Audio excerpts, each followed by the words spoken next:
huwa kuna challenge kidogo. Just taking a few categories in the meeting. Kuonyesha Yes, in the fullness of time. How is your food going?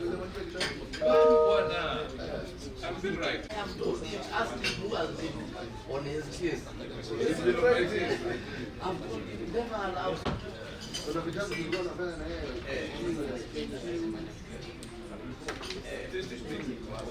That is the reason. No, it's I've always told you. The success story of That's like they say the version of you, and no, I look at it, the Gen Z, to hold on to, si tumeondoka, wanaambiwa wale wamewafikisha hapa, kuna mtu alikuwa anajua propaganda, with the actual story. Look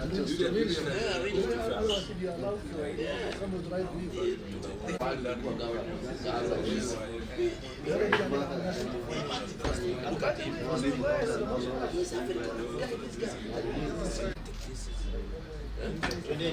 But it's a better way than somebody writing your own number. Not serious problem with money.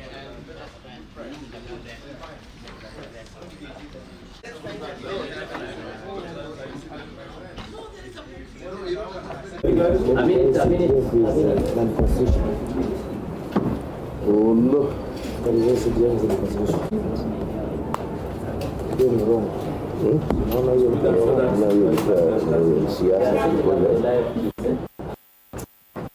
Yes, it will take the hand of God.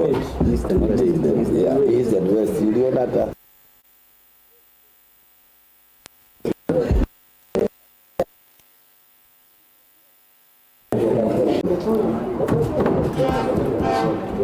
I think we can start.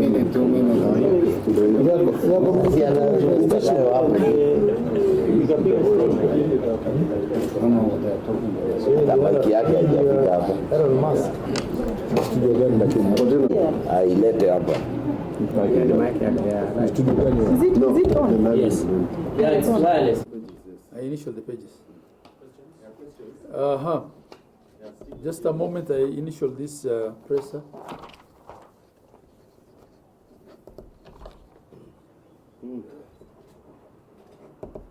Yes. Still waiting for, did we expect to see it? And then the other one will be on the status of the mediation that we know an 18-member committee was set up recently with regards to the equitable revenue for the counties. Thank you. From what we know, Ndio masuala tumeyazoea tu bungeni, lakini langu sijui labda kama litachukuliwa na mwenyekiti wa afya, manake ukiangalia wananchi wengi wanahangaika sana katika hospitali mashinani na nyingi, utakumbuka kwamba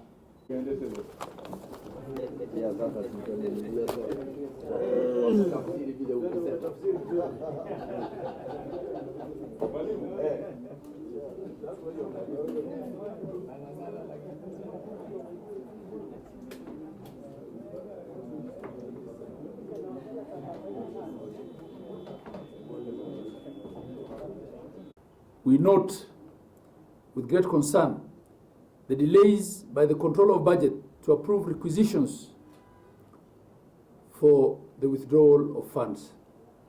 This is unacceptable to an institution that's supposed to be facilitative. We call upon the control of budget to stop being a bottleneck to this process and ensure counties access their funds in a timely manner. Counties are receiving 50% of the equitable share based on fiscal year 2023-24's allocation. That's previous year's allocation.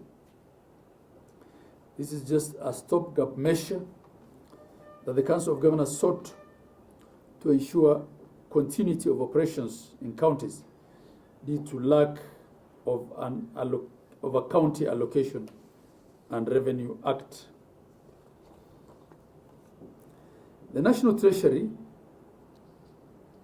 even on the basis of this arrangement, is yet to disburse 63.6 billion for October and November 2024 allocations. However, by December 2024, the 50% will have been exhausted, which means county governments will not receive any disbursements from January 2025. If the process results in a lack of mediated position to move the budgeting process forward, how are we expected to continue spending money when we don't know how much we should spend? Counties now don't know what to commit, what not to commit. They don't know whether to do supplementary budgets or not. And we're saying, is it fair that life moves on for national government because they went ahead and did a supplementary appropriation based on a dollar that has not been amended yet, right? We cannot do the same unless we have a CARA that has been assented to. I think these are some of the things that we need to look at, even going forward, so that this kind of stalemate does not hold the country to a grind. And to the best of our knowledge, a date of return back to the negotiations has not been announced. We are well into the 30-day available under the law for this exercise to be completed. And within that 30 days, mediation ought to be completed. Else we will be in a serious crisis, because we will have a DORA that's not supported by a CARA, and both houses of Parliament will need a 2/3 majority to overturn the presidential memo that returned that CARA, which we don't see happening. There's also another imminent problem in that the houses are likely to go on recess, and from what we gather, according to the calendar, are unlikely to come back before February of next year. And you know, our fiscal year ends in June, so there ought to be sufficient time between when this budgeting process is finalized, consummated, and the fiscal year end, to allow us to implement the budgets. We note that as of May 2024, the total outstanding debts owed to county governments by the defunct National Hospital Insurance Fund, NHIF, was Kenya shillings 12.9 billion. So far, only Kenya shillings 3.8 billion of this has been remitted, and counties are currently still owed 9.1 billion. We call upon the SHA to expedite the payment of pending claims under the NHIF and SHA. This will allow for timely payment of our vendors, as well as effective service provision for the patients.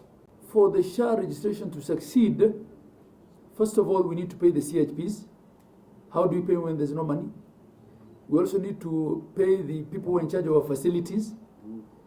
Some counties here are yet to pay salaries for the last 3 months as a result of the delay in disbursement. In many of these counties, we need to get to where the masses are to have them registered.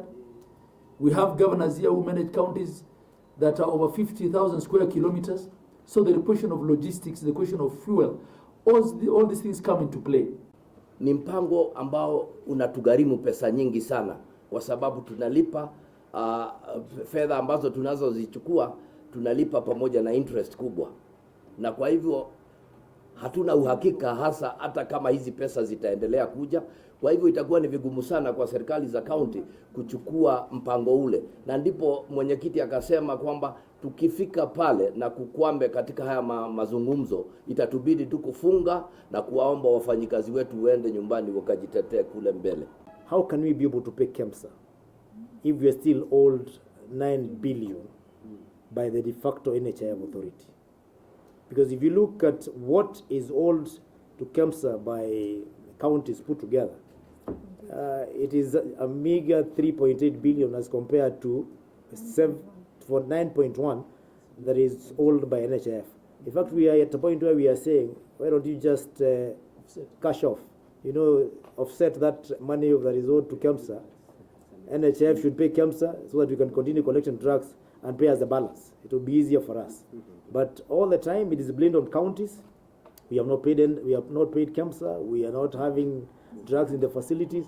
While in actual sense, it is the effort of all those other agencies to frustrate counties that has contributed to this. That is our position. There was a requirement by facilities that are owned by both the public and the private to be licensed and registered. All the public facilities and the private facilities that are registered and licensed were a total of 48,000. But to date, the number of facilities that are operationalized by SHA is only 7,800, which is hardly 10%. So what about the other facilities that are ready for SHA and SHA has not rolled out? When patients go to those facilities, definitely, they will not be able to access that because it is not available. And therefore, we have to pull up our socks both on the side of SHA itself and the public to make sure that they register themselves. Only then will the system start working 100%, and we stop having this issue of SHA is not working. It's not working because all of us have a role to play, which we have not played, for that matter. Out of the population of almost 60 million Kenyans, only 14,000 have registered. Only 14 million. Out of the 60 million, only 14 million are registered. Of this 14 million 800, 8.5 are new. 6.2 are the ones that were moved from NHIF to SHA. Practically, it means that only 8 million Kenyans have taken the responsibility to register themselves to be known so that they can be treated using SHA in the facilities. What is the problem? The problem could be both attitude by the people themselves. It could be the message that is coming from us, the public, when we all the time talk about SHA is not working, and therefore people don't feel the urge to register themselves. And we are asking all the stakeholders to please urge and help all the Kenyans register themselves. It's the only way you can be able to go to a hospital and be claimed without paying, and because the facility will claim later from the SHA. If you're not registered, that is where we have that element of facilities asking you to pay, for you to pay in cash because you're not in the system.